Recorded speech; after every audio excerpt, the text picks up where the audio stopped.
Demon Emperor Chapter 574 hanggang 575. Nagpapatuloy. Anong sabi mo? Totoo ba yan? O niloloko mo lang ako? Kung totoo yung sinasabi mo sa akin, ang gagong si Huyo na yon. Talaga bang sinabi niyan sa'yo sa harap ng maraming tao? Oo, Master. Dinig na dinig ng buong madla nung sinabi sa akin ng pinuno ng sekto. Master, bakit po napaka-close niyo sa pinuno ng sekto? May relasyon po ba kayo? Hindi na importante yan kung may relasyon kami o gaano man kami ka-close sa isa't isa. Hindi niya dapat i-public ang status namin at ipakita sa buong social media. Ang kailangan ko lang gawin ay isa, dalawa at ayos na yon. Na para maging dahilan para bumalik sa kanya ulit ang pagkontrol sa mga nasa loob ng sekto. Pero bakit niya ipinalam ang pagkakakilanlan ko ngayon? Napunta tuloy sa akin ang atensyon ng buong social media. Lahat ng mga matatanda at mga venerables. Pero bakit niya ginawa yon? Isa lang ang dahilan kaya ginawa ko yon, kupal. Di ba gumawa ka rin ng loloklan sa labas? At yun ang ipapakiusap ko sa'yo ngayon. Gumawa ka ng panibagong loloklan. Dito sa opisina ng trabahador. Magandang araw sa inyo, pinuno ng sekto. Busing. Kaya pala palaging sinasabi sa akin ni Papa. Nung unang dumating dito si Master Chupa sa opisina ng trabahador, may mga bagger siya na bigating tao. Anong sabi mo? Gagawa pa ako ng isa pang loloklan? Ang batang ito, hindi niya ako'y ginagalang at sumusunod sa patakaran. Pero dahil kailangan ko siya, hindi ko muna siya paparusahan. Hintayin ko na lang muna na matapos itong lahat. Iwanan mo muna kaming dalawa. Dahil magchichismisan pa kami. Opo, Sir. Busing. Sa wakas, umalis na yung isa. Makakapag-unlimaritisan na rin tayo. Gusto kong gumawa ka ng bagong pundasyon dito sa opisina ng trabahador. Kagaya ng mag-aaral sa loob at mga kapili-piling mag-aaral. Kapag ganun ang nangyari, ang mga mag-aaral ay mas pipiliin nila ang lugar na to. At iiwanan na nila yung mga matatanda na nag-iisa sa ere. Bakit? Bakit mo ako ginaganito? Dalawang laban na lang ang natitirang kailangan. At magmumukhang katawa-tawa at walang kwenta ang mga mag-aaral sa loob. Mababalik ulit sa'yo ang karapatan sa pamamahala. Ngayon gusto mo na gumawa ako ng panibagong mag-aaral. Dito sa opisina ng trabahador, mahirap at saka malaki ang magagastos dun.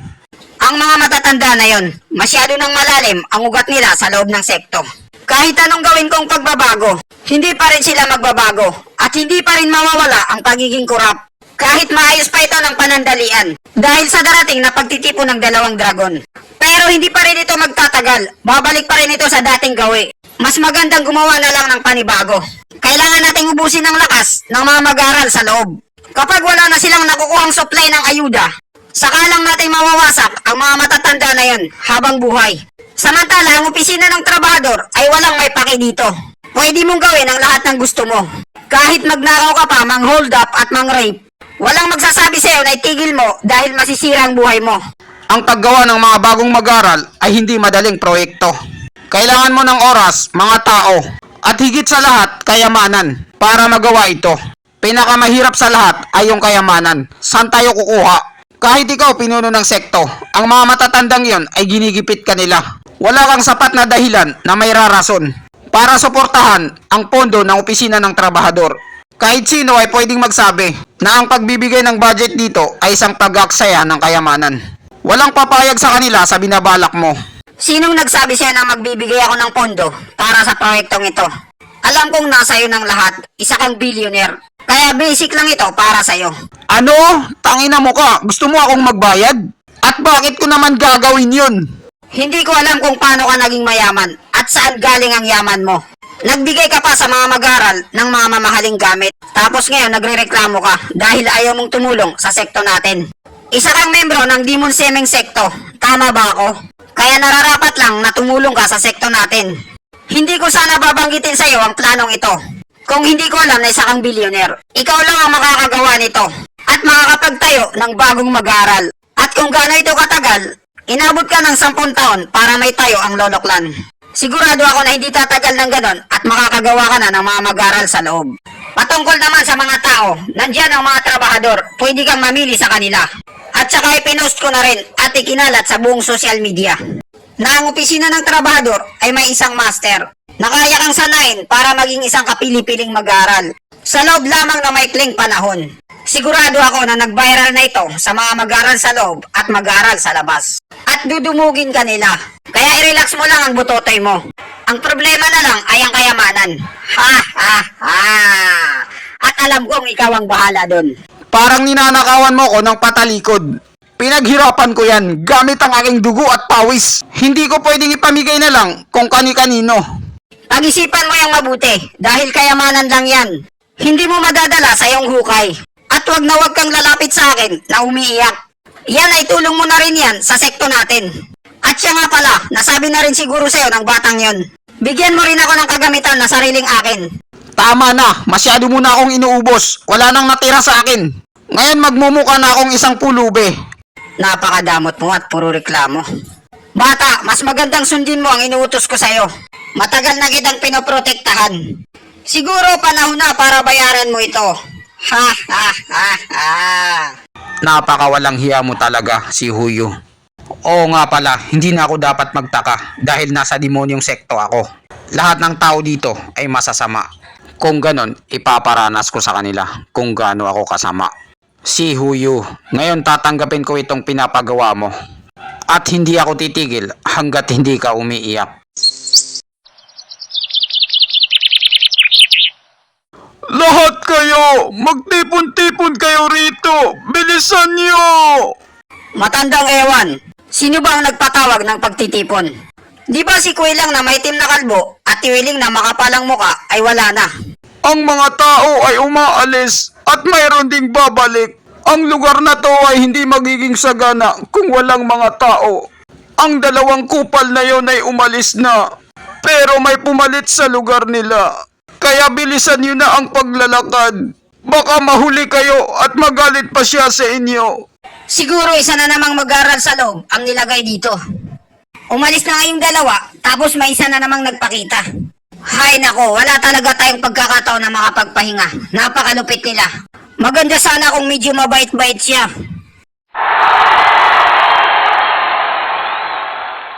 Dumating na siguro silang lahat. Stewardess Chupa, nandito na kaming lahat. Maraming salamat sa iyo, matandang ewan. Kayong lahat ay tinipon ko rito dahil sa dalawang rason. Isang maganda at isang pangit. Ang pangit ay ang mga maliligayang araw niyo dito sa mundo ay tapos na. Si Kuilang na may itim na kalbo at Tiwiling na makapalang muka ay wala na. Kalahating taon kayo nagpakasaya at nagpitiks-pitiks, nagwalwal. Si Chupa ba yan? Kung ganun, siya na pala ngayon ang bagong busing natin na kupal. Ngayon, ako na ang bagong bossing dito sa opisina ng trabahador. At kailangan yung bayaran ang 6 na buwan na pinahinga nyo. Ano? Napakalupit naman ni Chupa. Huwag kayong mag-alala, hindi naman ako masama na kasing sama nung dalawa. At ngayon, sasabihin ko na sa inyo ang magandang balita. Magtatayo ako dito ng kapili-piling trabahador. Dito sa opisina ng trabahador. Para matulungan kayo sa inyong pag-angat sa buhay. Ngayon, tuwang-tuwa na sila sa ibinalita ko sa kanila. Anong sinabi mo? Kapili-piling trabahador ba ka mo?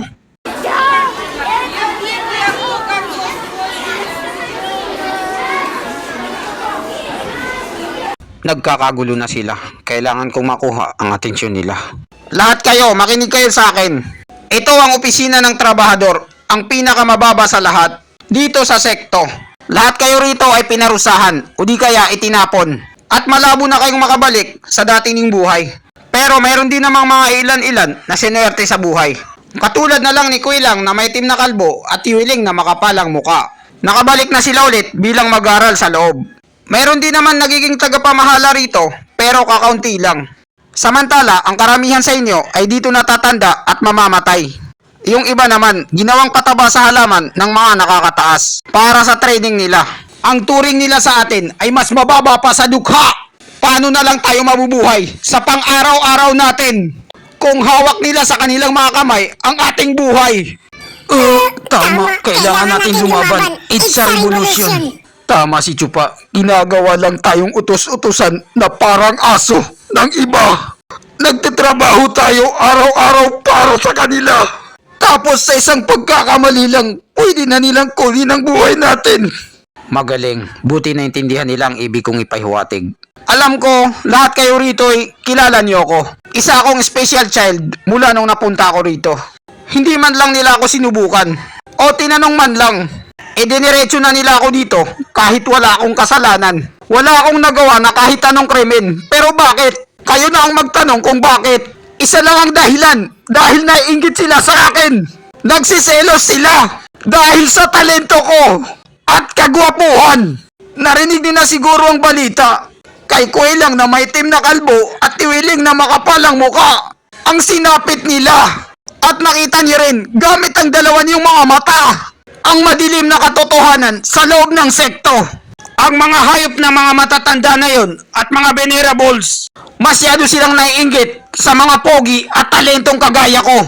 Kaya nilagay nila ako sa lugar na to. Habang buhay, hindi na ako makakaalis. At kahit makaalis pa ako rito, hindi na matatanggal ang dungis sa aking pagkatao na naging trabahador ako dito na pinakamababa sa lahat. Halatang halata na ang pinuno ng sekto ay pumunta kay Master para magpatulong sa planong ito. Ngayon, pinakita na ni Master ang husay at talento niya sa pag-acting. Pang-Oscar Award. Napakagaling talaga ni Master. Alam na alam niya paano gumawa ng mga scripted na salita. Ganito talaga ang dapat na galawan ng isang namumuno. Si Kuwelang na may itim na kalbo at Tiwiling na makapalang muka. Masyado silang mapilit at marahas mamuno. Hindi kagaya kay Chupa. Nakukuha niya ang tiwala ng mga tao habang dinadala niya sila sa kanilang kamatayan. Ang tawag sa kanyang stewardess, hindi lang pala salita, may tira din pala. Ang mga mag-aaral sa loob, sumusobra na sila! Tama, kailangan na silang turuan ng leksyon. Kaya naman, simula ngayong araw na to, dahil itinapon nila ako dito sa opisina ng trabahador, ako na ang mamumuno rito at magiging boss. At hindi na ako aalis sa putangin ng lugar na to. Gagawin ko ang opisina ng trabahador na pinakamagandang lugar sa buong sekto. May pagmamalaki niyo na trabahador kayo dito. At makakapagyabang na rin kayo sa labas, sa mga kanto-kanto. Kakaingitan kayo ng lahat ng mga seloso at selosa. Simula ngayon, ang opisina ng trabahador ay hindi natapunan ng basura. Ito na ang magiging lugar ng mga pinili at hindi iniwan.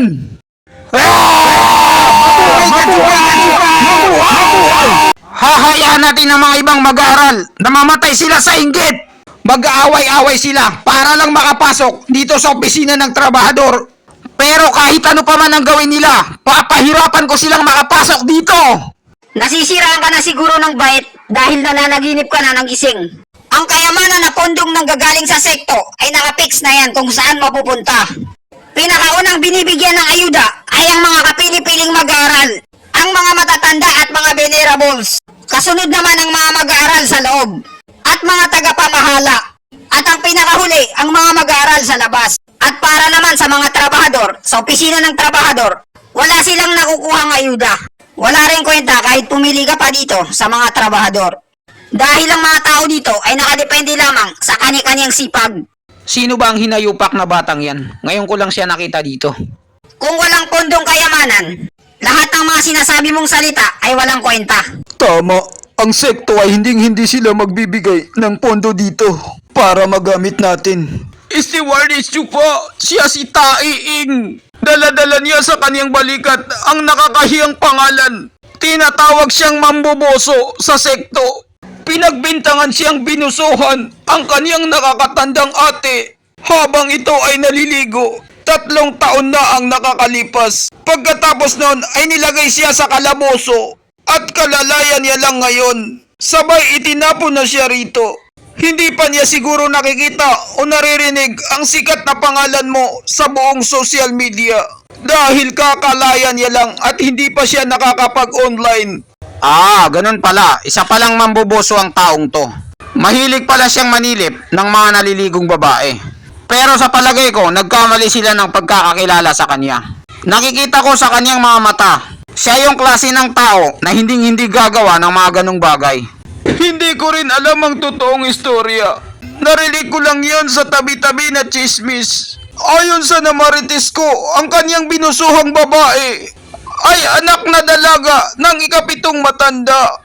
Anong sabi mo? Anak ng ikapitong matandang kupal? Ganun pala. Ngayon alam ko na ang buong storya. Batang mamboboso, sino nanloko sa'yo? Oo, kakaiba ka rin pala. Nakita mo na ang katotohanan, gamit lang ang mga salita ko. Sa isang tingin lang. Ha ha ha. Siyempre naman, madali lang para sa akin yon. Ang isang hampas lupa ay hindi kayang makipaglaban sa isang mayaman. At ang mayaman naman ay hindi kayang makipaglaban sa isang opisyal ng sekto. Kahit sino na may utak, kitang-kita naman na kapag nanilip ka ay kamatayan ang magiging kapalit. Isa lang ang magiging ibig sabihin nun, ginawang kanila ng kwento at binitag kanila. Ha ha ha. Ang mayaman ay hindi kayang makipaglaban sa isang opisyal ng sekto. Magaling, kahit pala mga tao ng trabahador ay naintindihan nila ako. Pero bakit ganon? Wala ni isa na matanda o venerable ang gustong makinig sa paliwanag ko. Ang bobo mo talaga. Dahil gusto kanilang ilibing para mawala, bakit pa nila papakinggan ang hinaing mo? Hindi ka nila bibigyan ng pagkakataon na makatakas. Ano sa tingin mo sa sarili mo? Isa kang famous na sikat? Kapag may isang tao na gustong tumira sa'yo, hindi ka nila bibigyan ng pagkakataon para makapagsalita. At masira mo ang kanilang imahe o iniingatang pangalan. Kung ganun pala. Pero hindi ko pa rin maintindihan. Bakit nila ginawa to sa akin?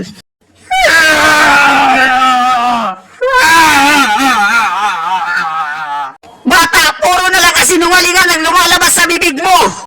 Ang totoo niyan, gusto mo nang kontrolin ang buong opisina ng trabahador at makuha ang kakarampot na kinikita namin. Kahit magpustahan pa tayo, isa ka sa mga anak ng mga matatandang yun. Inilagay ka rito dahil gumawa ka rin ng kasalanan. Nambuso ka rin. May mga kasama ka pang bodyguard na VIP. Nakita ko na yung mga ganyang galawan, kaya hindi mo ko maluloko.